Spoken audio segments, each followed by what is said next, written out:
여러분 그 평소에 여러분이 가장 신뢰하는 대상 뭐예요? 여러분이 가장 신뢰하는 것. 하나님 빼고 여러분이 가장 신뢰한다. 폰. 그치? 폰을 가장 신뢰하죠. 너 뭐? 유튜브. 유튜브에 콘텐츠가 엄청 많은데 그럼 그 중에서 누구? 어떤 채널을 구독해요? 그럼 거기 안에 많은 콘텐츠 중에 뭐를 신뢰하나요? 유튜브에 중? 지식 유튜브. 네, 좋습니다. 또 뭐를 신뢰해요, 여러분은? 엄마, 아빠. 와, 네. 뭐 신뢰해요, 세연이는? 부모님을 신뢰하고. 네, 좋습니다.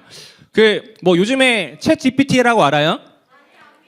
알아요? 챗 GPT 거의 요즘에 거의 진리잖아요, 진리. 뭐든지 챗 GPT에게 물어봐야지 이러면서 챗 GPT가 다 알려주고 이런 세상이 됐습니다. 목사님을 곰곰이 생각해봤어요. 여러분 질문하기 전에 나는 가장 신뢰하고 살아가는 게 뭘까? 그러니까 의지하고 믿고 살아가는 게 뭘까라는 걸 곰곰이 생각해보니까 이거더라고요. 이거 티맵. 운전하는 사람들은 아실 텐데 항상 티맵을 킵니다. 뭐 구글맵이나 뭐 카카오맵 쓰시는 분도 있을 테고, 근데 목사님은 티맵을 쓰거든요. 뭐 전혀 관계 없어요. 이분들이랑 뭐 저 따위에 아무도 관계가 없고요. 어쨌든 저는 티맵을 쓰는데 제가 제일 신뢰하는 게 뭘까 보니까 티맵이에요. 그 여러분 아는 길, 익숙한 길을 갈 때는 사실 이게 필요가 없거든요. 그리고 뭐 이거를 켜놓는다고 해도 때로는 티맵이 제가 알고 있는 길보다 부정확하게 알려주는 경우도 있어요. 여기선 직진해서 가는 게 빠른데 티맵은 이상하게 막 유턴하라고 하고 막 알려줄 때도 있거든요. 그럴 때는 아는 길이니까 무시하고 제가 아는 길로 갑니다. 그리고 그게 더 빠를 때도 있어요. 그런데 티맵을 무조건 전적으로 의지해야 하는 때가 있죠. 그때가 언제예요? 모르는 길을 갈 때. 그렇죠? 모르는 길을 갈 때 무조건 티맵을 켜고 갑니다. 그리고 티맵이 가라는 대로 가요. 그래야만 하거든요. 제가 금요일 날 밤에 여기 몇 분 청년들을 만나느라고 마포에 갔습니다. 마포와 공덕을 갔는데 여전히 서울의 길은 그쪽은 너무 어려워요. 그래서 봤는데 길을 진짜 이상하게 알려주는 거예요. 집에 가는 길을. 이게 아닌 것 같은데 이상하게 막 골목을 돌아서 유턴을 해가지고 이렇게 가래요. 근데 아닌 것 같아. 근데 하지만 그 길을 따라갈 수밖에 없었어요. 왜냐하면 아닌 것 같았지만 내가 얘를 무시하고 직진했을 때 얘보다 더 좋은 길로 간다는 확신이 너희 없었거든요. 그러니까 저는 얘가 안내해준 대로 구비구비 하고 갔어요. 그리고 한 가지를 믿었죠. 뭐냐면 도착 예상 시간. 얘가 찍어줬는데 도착 예상 시간이 25분 나오는 거예요. 그래서 그래 여기에 마포에서 우리 집까지 25분이면 뭐 그래 갈 법하다 하고 갔습니다. 우리가 초행길을 갈 때는요 무조건 티맵이 안내해주는 길로 가요. 선택지가 없습니다. 특별히 명절 같은 때 지방에 내려가는 일이 있으면 티맵을 킵니다. 똑같이 키는데 최단 시간 경로 찾기 이런 거를 해요. 그러면 이상하게 이 녀석이 어떤 길로 안내해주냐면 고속도로는 꽉 막히니까 이상한 그 지방도 골목골목 이런 시골길로 안내해요. 그런 길로 가본 경험 있죠. 그래서 그런 길로 안내해요. 그러면은 저희 집은 대전인데 대전까지 가는데 큰 도로나 고속도로가 아니고요. 이상한 시골길로 이상하게 꾸불꾸불한 데를 계속 지나가요. 옆에 있는 노인정도 지나가고 논밭도 지나가고 이렇게 해서 지나갑니다. 어느 정도는 궁시렁 되지만 그럼에도 불구하고 이 맵이 안내해 주는 거를 따라갈 수밖에 없어요. 분명한 건 뭐냐면 얘가 어디로 안내하든 한 가지는 의심하지 않거든요. 뭐냐면 나의 목적지까지 이 티맵을 따라가면 안내해 줄 거라는 건 의심하지 않아요. 두 번째는 내가 가보지 않은 길이기 때문에 이 친구를 믿고 따라갈 수밖에 없는 거죠. 여러분 어떤 길로 가든 그 중간의 길이 화려한 도시든 고속도로든 시골길이든 분명하게 이 티맵이 나의 목적지까지 데려가 줄 거라는 것만큼은 의심하지 않고, 그렇기 때문에 중간의 길이 어떤 길이든 신경 쓰지 않고 그 길을 따라갑니다. 여러분 우리의 인생도 마찬가지로요. 비유하자면 이런 길이잖아요. 초행길이에요. 초행길. 우리가 가본 인생을 또 사는 경우는 없습니다. 여러분 중에 뭐 도깨비 이런 사람 없죠? 뭐 별에서 온 그대 이런 사람 없죠? 다 처음이잖아요. 다 2023년은 처음 살아요. 14살도 처음이고 18살도 처음이고 38도 처음이고요. 40살, 50살, 60살도 다 처음이에요. 그러니까 우리가 가본 길을 가는 경우는 없어요. 모든 인생에서. 익숙하고 가봤던 길이라면 내비가 안내해 주는 것과 상관없이 내가 아는 길이 있을 수 있어요. 내가 아는 길이 더 빠르고 정확할 수도 있습니다. 그런데 문제는 우리의 인생은 다 초행길이거든요. 한 번도 그 길을 가본 적이 없어요. 그러니까 내가 알고 있는 길이라는 게 존재하지 않는 거죠. 그러면 당연히 할 수 있는 건 뭐예요? 인생의 티맵을 켜고 가라고 하는 대로 가는 수밖에 없습니다. 우리의 인생에서 그 가라고 하는 이 티맵을 켜고 잘 따라간 그 이야기가 어디에 나오냐면 오늘 본문에 나오는 빌립이 그걸 보여줘요. 어떻게 가야 하는지를 보여줍니다. 그 길이 어떻든 초행길이기 때문에 무조건 내비의 안내, 즉 우리 인생의 내비인 성령님의 안내하심을 따라가야 하고 그 결과 어떻게 그 목적지까지 도달할 수 있는지를 오늘 빌립의 이야기는 보여줍니다. 그 함께 읽은 오늘 26절의 말씀은요 이렇게 시작해요. 한 번 더 같이 읽겠습니다. 시작. 일어나서 남쪽으로 나아가서 예루살렘의 가사로 내려가는 길로 가거라. 그 길은 광야 길이다. 자, 주님은요 빌립에게 가사로 내려가는 길로 가라고 말씀하십니다. 가사가 어딘지 우리는 몰라요. 그런데 가사가 어딘지를 꼭 공부해보지 않아도 이 말씀에 좀 이상한 점이 있어요. 뭐냐면 첫 번째는 내려가는 길로 가라는 거예요. 가사가 아니고 가사면 가사로 가가 아니고요. 가사로 내려가는 길로 가인 거예요. 우리로 치면 자 올림픽 대로로 가 이런 거예요. 올림픽 대로는 가는 길이지 목적지가 아니잖아요. 여러분 올림픽 대로에서 친구 만난 적 있어요? 여러분의 엄마 아빠가 올림픽 대로에서 우리 오늘 여기서 좀 놀까? 이런 사람 없잖아요. 올림픽 대로는 가는 길이에요. 근데 길로 가라는 거죠. 이 길은 여기 김포에서부터 연비산 김포에서부터 저기 남양주 정도까지인가요? 그 쭉 이어진 길이에요. 이 길로 가라는 거죠. 그 길에 어디서 무엇가 있는지에 대해서는 이야기해 주시지 않았어요. 근데 이 길로 가라는 거예요, 명령이. 두 번째는 뭐냐면요. 두 번째는 그런데라는 거예요. 그런데 26절이 그런데로 시작하거든요. 그 앞에 무슨 내용이 있냐면 25절이 이렇게 끝나요. 예루살렘으로 돌아가는 길에 사마리아 사람의 여러 마을에 복음을 전하였다. 나와요. 그 8장 1절에서 25절까지의 말씀의 내용은요. 빌립이 사마리아로 내려가서 거기에 복음을 전하는 내용이 나옵니다. 근데 복음을 전하는데 수많은 사람들이 사마리아 사람들이 빌립을 통해서 하나님을 믿어요. 예수님을 믿어요. 빌립이 병을 고치고 귀신을 내쫓고 수많은 이적을 일으키면서 수많은 사람들이 빌립을 통해 예수님을 믿어요. 그리고 빌립을 따르기 시작해요. 장난 아니죠. 그런 상황들이 발생했는데 그렇게 수많은 사람들을 복음을 전도시키고 회복시킨 그 역사가 일어났던 그 이후에 하나님의 명령은 어떤 거였냐면 그런데로 시작하는 거예요. 그런데 이제는 그런 사례하고 수많은 사람들을 복음 전도했던 그 현장이 아니고 어떤 예루살렘에서 가사라고 하는 그곳으로 가는 내려가는 길로 가라라고 해요. 근데 그 길은 어떤 길이냐면 그 길은 광야의 길이다라고 말해요. 공동 번역에 보면요, 이 뒤에 가로치고 이렇게 설명해놨어요. 인적이 드문 길이다라고요. 그러니까 사람이 없는 길인 거예요. 올림픽대로만 돼도 괜찮죠. 차들이 엄청 많거든요. 사람도 되게 많아요. 근데 이 길은 사람이 다니지 않는 길인 거예요. 근데 목적지도 아니고 어떤 특정한 지역도 아닌데 그 길로 무작정 가래요. 근데 거기는 사람들이 다니지 않는 곳이에요. 근데 그곳으로 빌립 보고 가라고 말씀하신 거죠.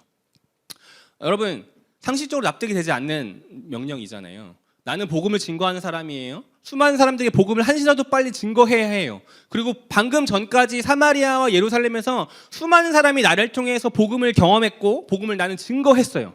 나는 또다시 그런 현장에 가서 복음을 증거해야 하는데 성령님의 명령은 엉뚱한 곳으로 향하는 거죠. 그럼 한 번 정도 물어볼 수 있지 않을까요? 성령님, 이거 여기 가라는 거 맞아요? 여기 맞아요? 아니, 여기는 아무도 없어요. 여기 인적이 아무 데도 없는 죽은 길이에요. 라는 거죠. 이런 곳이거든요. 이런 곳을 가라는 거예요. 그런데 빌립은 여기에서 말씀해 보면 단 하나도 이 말씀에 대해서 질문하거나 의문을 가졌다는 표현이 나와 있지 않아요.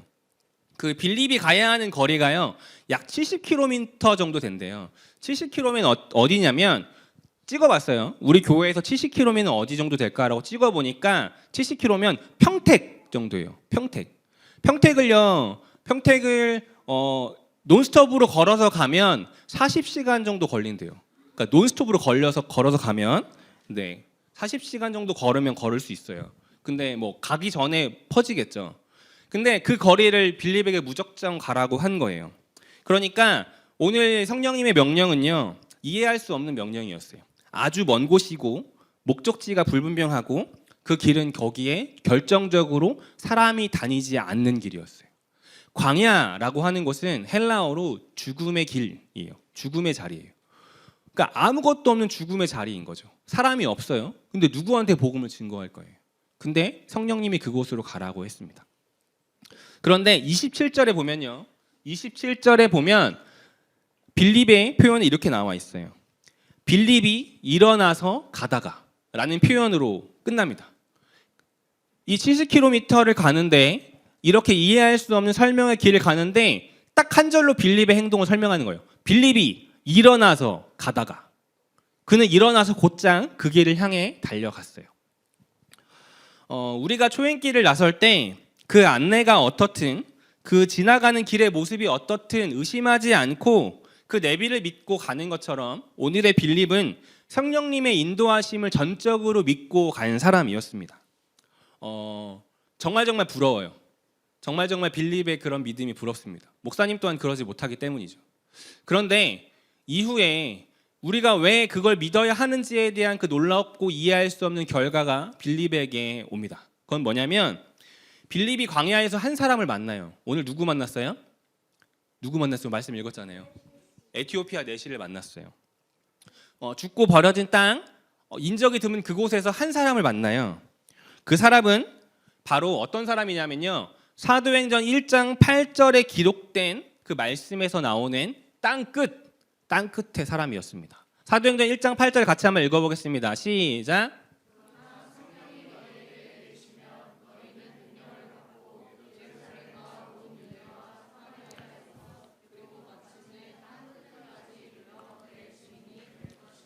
아멘. 사도행전 1장 8절 예수님께서 제자들에게 말씀하신 이 유명한 이 사도행전 1장 8절의 말씀이요. 오늘 빌립에게 이루어짐을 빌립은 경험해요. 이제 우리 에티오피아인데요. 구약에서는 여기를 구스라고 해요. 구스는 유대인들의 인식상에 어디로 이해됐냐면 땅끝이었어요. 여러분 에티오피아 가본 사람 있어요? 김성민 쌤 가보셨죠? 와, 땅끝에 에티오피아 가보셨. 네, 제가 좋아하는 커피의 고장 에티오피아. 네, 에티오피아예요. 어디인지 우린 거리가 가늠이 안 되죠. 몇 시간 정도 걸리나요? 여기서 비행기 타면? 짧네요. 네, 아무튼 걸어가면 멀죠. 아무튼 에티오피아가 이 당시에 유대인들에게서는 아주 먼 땅끝으로 인식되던 곳이었어요. 근데 에티오피아 사람 내시를 빌립이 여기서 만났죠. 그러니까 빌립은요. 사도행전 1장 8절의 말씀이 이루어짐을 경험한 거예요. 온 유대와 사마리아와 그리고 마침내 땅끝에 이르러 내 증인이 된다라는 이 말씀이 빌립의 삶에 이루어진 거예요. 그는 그 자리에서 이해할 수 없는 가라는 그 자리에서 그 광야라고 하는 그 죽음의 자리에서 그는 말씀이 이루어짐을 경험했어요. 땅끝에 있던 사람 에티오피아 내시를 만났거든요. 에티오피아는 아프리카 지역 중에서 국가 중에 거의 유일하게 기독교 국가예요. 나머지 모든 국가는 다 이슬람입니다. 근데 유일하게 에티오피아만 기독교 국가인데 그 에티오피아의 복음이 전해진 시초의 사건을 오늘이 에티오피아 내시와의 빌립의 만남으로 추정합니다. 그러니까 빌립은요 오늘 이 자리에서 땅끝까지 복음이 증언됨을 경험한 거예요. 이 말씀대로 너희가 능력을 받고 예루살렘과 사마리아와 땅끝까지 이르러 내 증인이 된다라고 하는 그 말씀이 빌립의 삶에서 이루어짐을 오늘 그는 경험했습니다. 그리고 이 말씀이 이루어짐의 원리는 아주 간단해요. 뭐였어요? 성령이 너희에게 내리시면. 이 말을 바꿔 말하면 성령의 인도하심을 따라 살아가면 너희가 내 증인이 될 거다. 온 유대와 사마리아와 땅끝에 이르기까지. 빌립은요 전혀 계획하지 않았거든요. 빌립은요 철저하게 말씀해 보면 수동적인 사람이에요. 전혀 여기에서 본인의 의사와 의도를 잘 드러내지 않아요. 그런데 빌립은 빌립의 삶 가운데에서 성령님께 온전히 순종하고 따라가니 이 말씀대로 이루어짐을 그는 그의 삶에서 경험했습니다. 지난주에 목사님도 그곳이 땅끝인지는 잘 모르겠지만 하나님 말씀을 따라가니까 제가 생각하지 못한 곳에서 생각하지 못한 이들을 경험했습니다. 빌립도 마찬가지였습니다. 그 광야에서 에티오피아 내시보다 저는 빌립이 더 감격스러웠을 것 같아요. 아무것도 없는 곳에 목적지도 불분명한 그 광야로 나서라는 말씀에 순종하며 갔는데 그 자리 가운데에서 땅끝을 만났으니까요. 그 결과가 이 자리고 이곳임을 보았을 때 아마 빌립도 정말 짜릿했을 것 같습니다. 우리 사랑하는 친지 친구들, 쌤들, 우리 모두는 다 처음 가는 길을 갑니다. 오늘 이곳을 나가면서 어떤 일이 우리에게 펼쳐질지 우리는 아무것도 예상할 수 없어요. 30년을 살아도 50년을 살아도 100년을 살아도 우리는 늘 처음 가는 길을 갑니다. 그렇다면 이 길을 누구의 안내를 따라 갈 거예요? 내 마음대로 운전하고 길을 간다면 우리는 100% 실패하고 경로 이탈할 거예요. 분명히 헤맬 거예요. 그런데 우리의 인생의 내비게이신 성령님을 따라가면 우리는 분명히 우리에게 약속하고 목적했던 그 목적지로 도달할 수 있을 겁니다. 때론 그 길이 내가 납득할 수 없는 방향으로 갈지도 몰라요.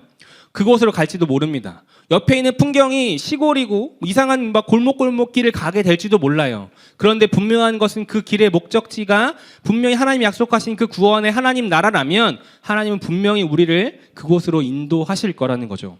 빌립과 같이 그 길을 순종하며 인도하심을 따라갈 때 주님은 우리를 통해서 일하시고 우리 또한 그 놀라운 그 은혜의 자리로 우리를 인도하실 것입니다.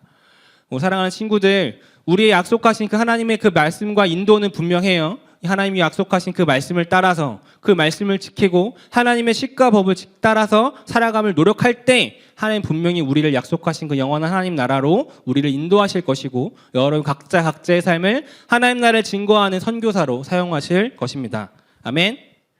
그 길을 따라가는 우리 모두 되기를 주님의 이름으로 축복하고 소망합니다. 주신 말씀 기억하며 함께 찬양하겠습니다.